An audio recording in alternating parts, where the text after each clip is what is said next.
Hello, denizens of the multiverse. If you recognize that, you're an OG. Well, basically, today we want to dive into, we're going to be talking shit about, like, are parallel universe memories real?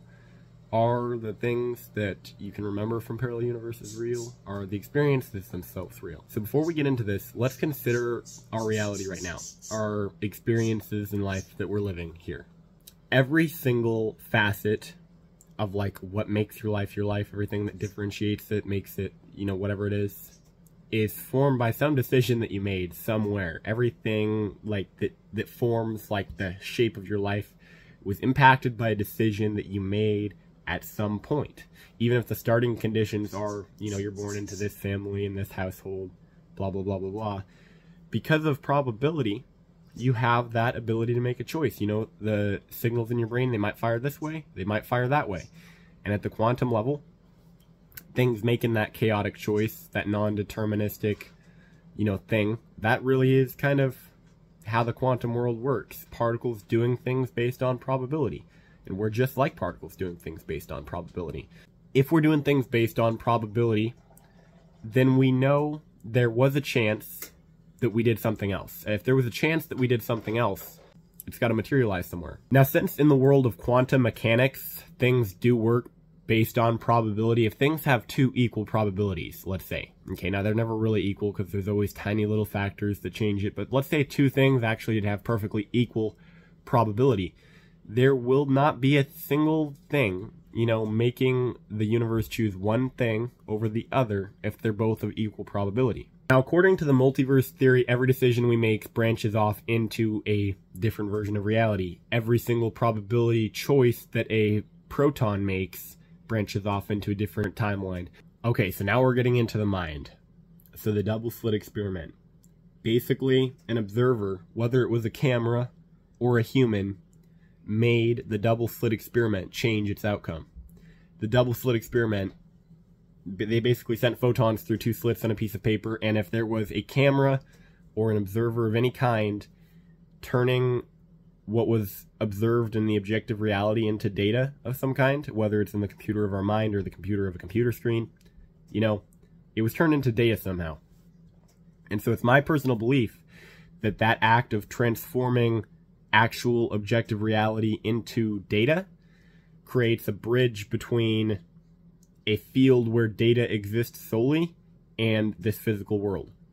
And I think that bridge between the data world and the physical world is what people in the past have called, the spirit world or heaven or the afterlife or the Summerlands in Wicca or whatever you want to call it, the spirit world, essentially.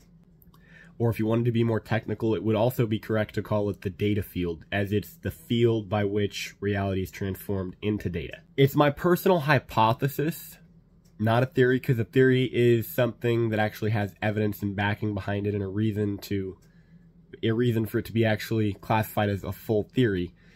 My hypothesis is that this data field sometimes has little crossovers, like little free radical particles, sort of, or little mishaps that cause the data from one streamline of turning the world into data, and it causes some of that data to leak into another being streamline if they're right next to each other. So in probability, if you got a blueberry salad versus a strawberry salad, right?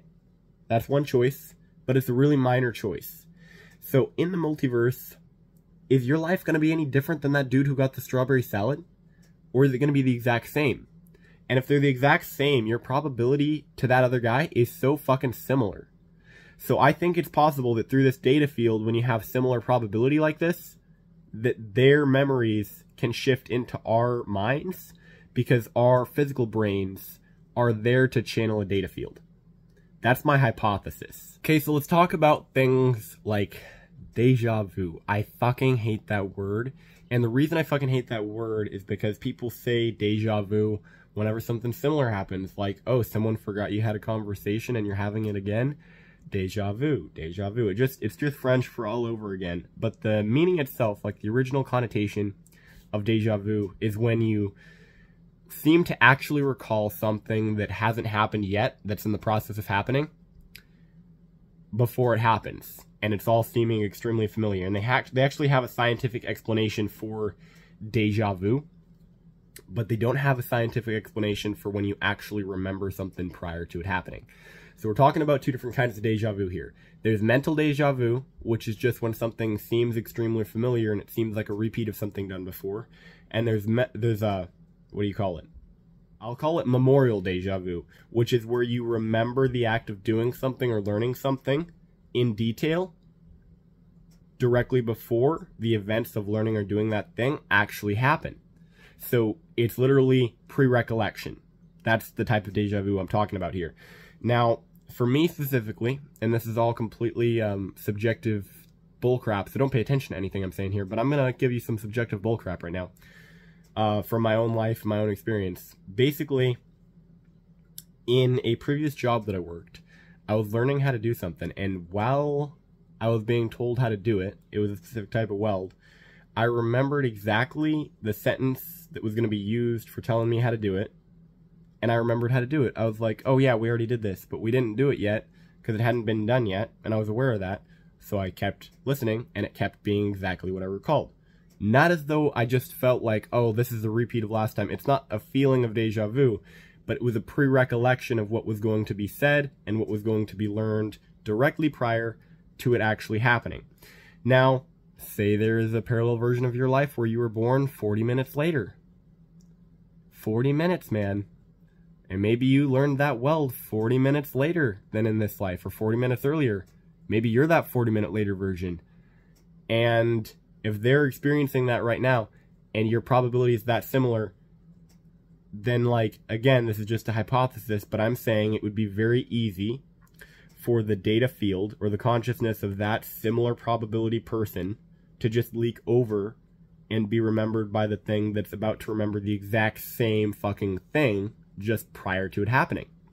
And now let's talk about quantum entanglement. So quantum entanglement is when two particles, they can be photons. I think they've entangled actual material particles at this point, but it doesn't matter what they are.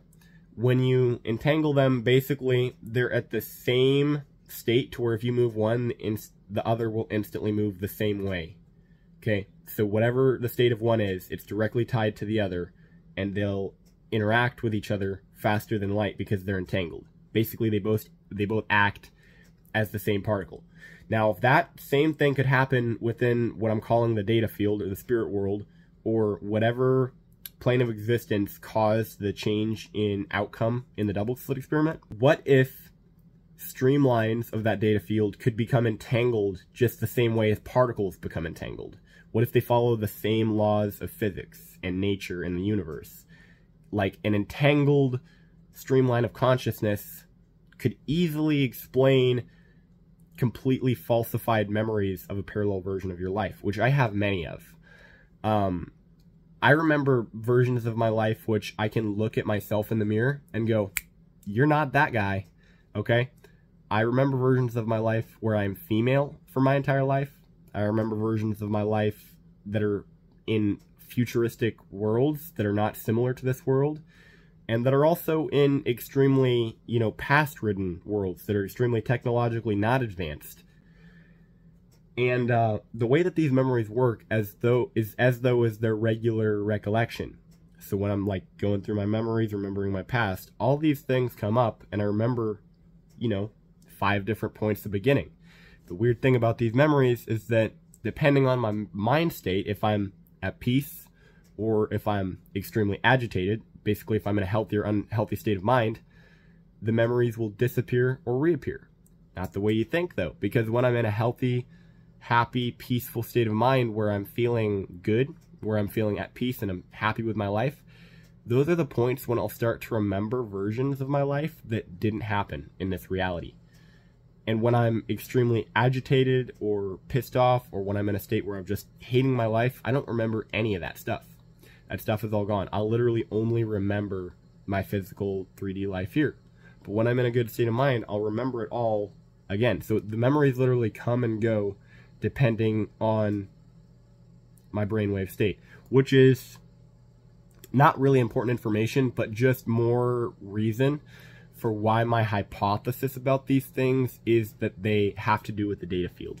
Because say that other version of your life, actually say that, what if when we're in a really unhealthy state of mind, when we're in a state of mind closer to self-destruction or suicide, what if we're in that really unhealthy, uncomfortable state of mind if it's actually a disruption to the data field? What if it were doing something to that data field that, you know, changed its frequency in a way that made it not want to entangle with other data fields in a way? But that's all just speculation. There's not really any evidence that I could place behind that, even in my own subjective experience. But now, another thing about extremely complex, falsified memories of alternate lives like this is that you can test this yourself if you have anything similar to what I'm talking about, is that in some of those memories you might find the things you hear are actually true. Like, you might remember a fact. You might remember hearing it from someone that you didn't hear it from, right? So maybe it's a person that you know, that you remember knowing, but they're not real. So you can't go, oh, I didn't hear it from John. There is no John. So must have just heard from the internet or something. But nah, what if you really did hear it from John? What if John from a parallel universe told you about it in another universe, and that memory of some random trivia was able to cross over? Okay? It's the same thing with, like, past life memories.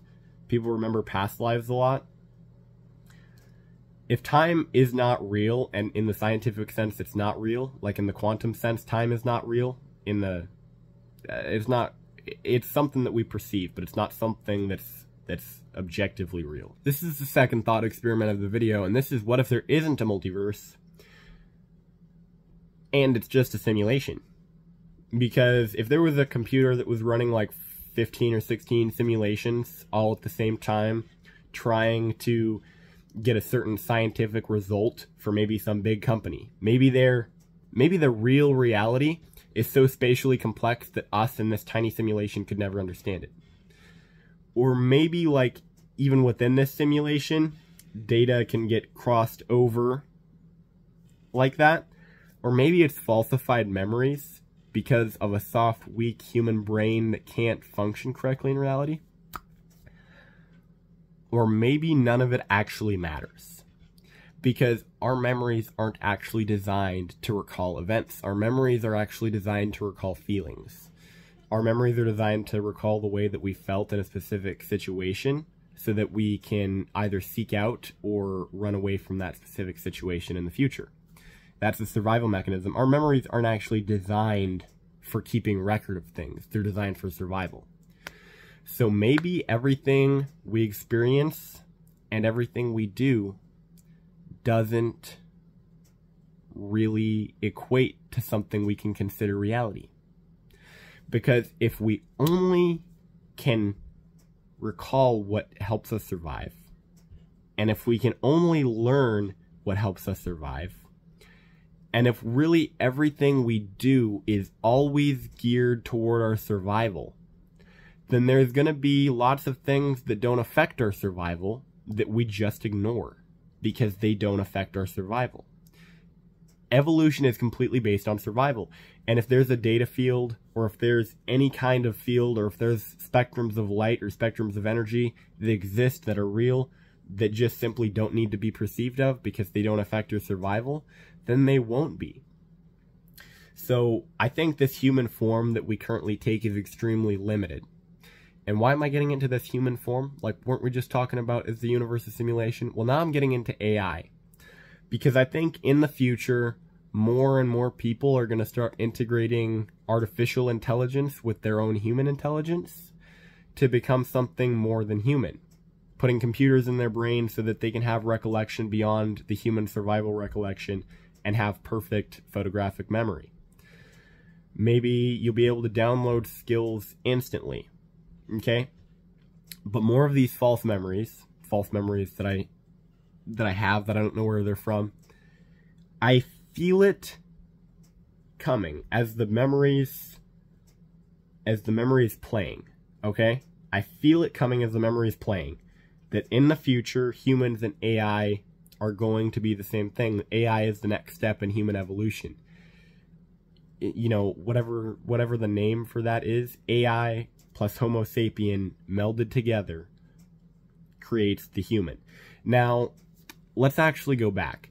So why should you accept modulation? Okay, I don't know if I ever made a video about this, but this is the video that I meant to make. Okay, modulation. So when you imagine a human, what do you imagine? You're imagining a human that's probably wearing shoes. That, you know, maybe they got their hair up, maybe they don't, maybe their hair is down or whatever. They're probably wearing a shirt, they're probably wearing pants. This human probably has a phone of some sort. They probably even smoke cigarettes. Maybe they got a bong. They live in a house with light bulbs and a fireplace and everything. And they've evolved this way with this technology and this extremely advanced brain for so long that we lost all of our hair. We don't even have fur. Okay, we don't even have fur. We don't even have fur. So the people saying that humans are the Homo sapien are wrong.